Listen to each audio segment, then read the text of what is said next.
Hello everybody, welcome back to the channel and thank you for coming back to this series of the P51B. So what I've done off camera, basically I've painted a little bit the surfaces in black, the ones that I think are going to be visible. And what I'm going to do on this chapter is the battery hatch. So the battery hatch is going to be these two bays. All the spaghetti cable or cable spaghetti, whatever it is there, I'm going to have to try to push it aside a little bit.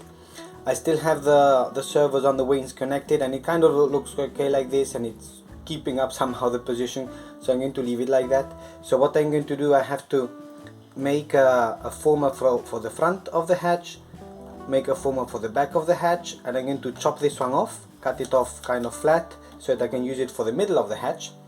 And then on the sides I'm going to be using these pieces of balsa that I was cutting out before to put some kind of like a shelf. It'll be maybe this width, something like that, a shelf there, so that the battery hatch has somewhere to sit on. So basically that's the approach. How I'm going to fix it then in place, I'm thinking of maybe magnets, so maybe a magnet at the back and a hook at the front or something. I'll figure it out, but first is to do the whole structure. So I'll start to push the cables aside, cut off the middle former, paste these in or glue these pieces in, and then start to build the structure around. So let me get on with it and I'll show you when I have some progress. And here I have the basic structure. This hasn't been glued in yet. So basically a forward former, the middle former that I cut out from where it was with a little saw, and then the rear former, and I've already done in the notches. I'm putting more notches in for the stringers than in the original plan, because I had a feeling that this last part, the last notch was here, so actually it would not get as round as I think it would look nice. So I'm putting in one more stringer in there. I have kind of tried it, it does fit in, it's still quite flimsy, but I have to push it in a little bit and then it goes in. Let's see. It doesn't stay in there because the ESC is pushing it up, but it kind of fits in there. And then the next steps is going to be to build the formers around, and maybe before that I've marked here what I hope is the height where I can put a little peg. I'll probably put a little bit of maybe half a toothpick or something like that, that it will hook in. The aim is that it hooks in somehow here at the front, and then at the back I'll put in some magnet that will hold it in place. That's the theory, at least. If it works or not, that's another thing. So that's the plan with the hatch. In the meantime, I pulled out this other motor, also from Ray, because some of your comments are saying that this motor that I have in place and glued in place and screwed and difficult to get out is might be too big and too heavy, and it is heavy. I don't know how much it weighs, but this one does feel a little bit lighter. So one operation might be that I have to cut open this whole thing again and find a way of fixing a new motor in place. But anyhow, that's probably going to be some future chapter. First I want to see if the COG where it is more or less, but as of now it is actually lying very much forward, so it is a heavy motor. So anyhow, that's a side note. I'll continue with the hatch and I'll let you know when I have it.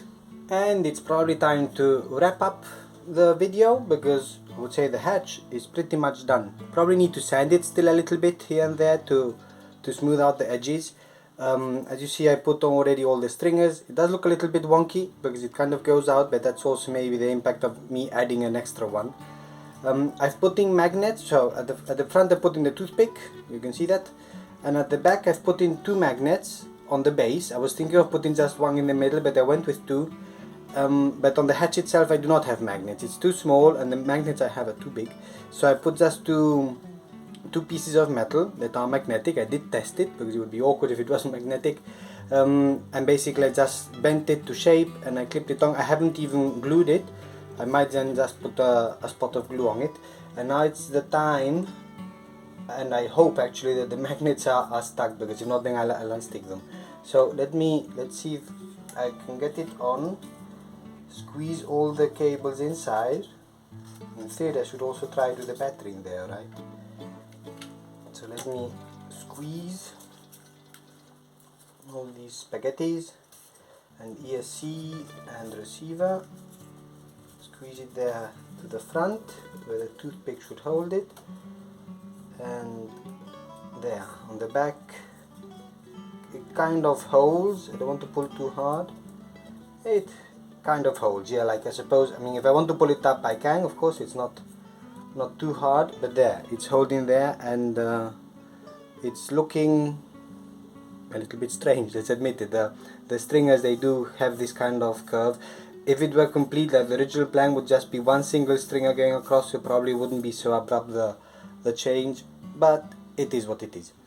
Other thing that I've done that I'm not sure if I can show you is that because the string is actually so thin, some of them, they were actually bending. You see this one, for example, this one is a little bit wonky, and some were actually going in, because and that would actually be very awkward then when putting the tissue on. So I've put in some reinforcements. I've stuck in some pieces of wood in the back. Again, I don't know if you can see it, so here I've reinforced it. It defeats a bit the point of weight, but on the other hand I also need strength in this area to be able to carry all the weight and the of the motor and the electronics. So battery hatch done. Next step, and that'll probably be the next video, it's probably retrofitting the engine. I'm more and more worried by what you're saying, and I think this one is a little bit lighter, so I'm going to probably pull off this engine and try to figure out how I can adapt that same firewall that I had to put in this other engine, which is smaller. I don't know if more powerful or not, but smaller, so let's wait. In any case, as always, thank you everybody very much for following along and for commenting, and I'll see you next time.